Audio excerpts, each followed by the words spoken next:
പാപ്പന്റെ പോനാട്ടാ. ഞാൻ എവിടേക്ക് പോകണമെന്ന് അറിയാമോ? എന്റെ ഡ്രസ്സ് എടുക്കാനായിട്ട്. ബസ്സിലാണെങ്കിൽ കൊടുത്തത് തിരക്ക്, എന്റെ വണ്ടിയാണെങ്കിൽ നാശമായി. അപ്പൊ അതുകൊണ്ട് എനിക്ക് ബസ്സിന് തലവേടുത്തിട്ട് പാടുന്നില്ല. അങ്ങനെ ഒരു കണക്കിനോടെ എത്തിയ പാടെ 3 കടയിൽ കയറി. 3 ഷോപ്പിന്നും ഇവനക്ക് ഇഷ്ടപ്പെടുന്നില്ല. അങ്ങനെ ഒരു കണക്കിന് ചെക്കനെ കൺവിൻസ് ആക്കി നല്ല ഭംഗിയുണ്ടെന്നൊക്കെ പറഞ്ഞ് പറ്റിച്ചെടുത്തിറങ്ങിയ സമയത്ത് നല്ല മഴ.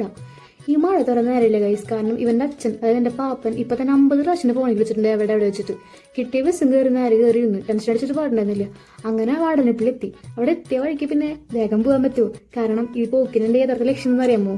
ഓർഡർ പ്രൈസ് വാങ്ങിച്ചു തരാനുണ്ടേ, അത് വാങ്ങാൻ വേണ്ടി പോവാം. അവിടെ ചെന്ന പാട് നല്ല മഴയുണ്ട്, ഐസ്ക്രീം ആണെന്നുള്ളു. അങ്ങനെ എൻ്റെ ഉണ്ണി എനിക്ക് ഐസ്ക്രീം മേടിച്ചെന്നു. എനിക്ക് ഐസ്ക്രീം ഒക്കെ ഇങ്ങനെ ആടി കഴിക്കണം. അങ്ങനെ ആടി ഞാൻ കഴിക്കുള്ളൂ. അങ്ങനെ മഴയത്തുള്ള ഐസ്ക്രീം ഒക്കെ കഴിച്ചിട്ട് ഫുഡിനടി വെറ്റേക്കിരുന്നു.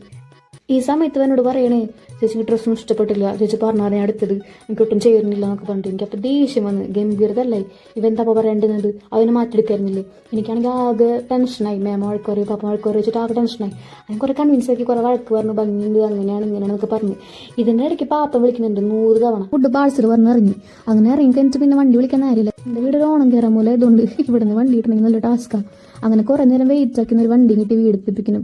പിന്നെ എടുക്കാനൊന്നും എനിക്ക് പറ്റിയില്ല, കാരണം ഗംഭീര ചീത്ത വിളിയായിരുന്നു. നല്ലോണം ഫുഡ് കഴിച്ച് തലവേദന എടുത്തിട്ട് പറഞ്ഞു ഞാൻ പോയി എടുക്കട്ടെ. അപ്പോൾ ഓക്കെ.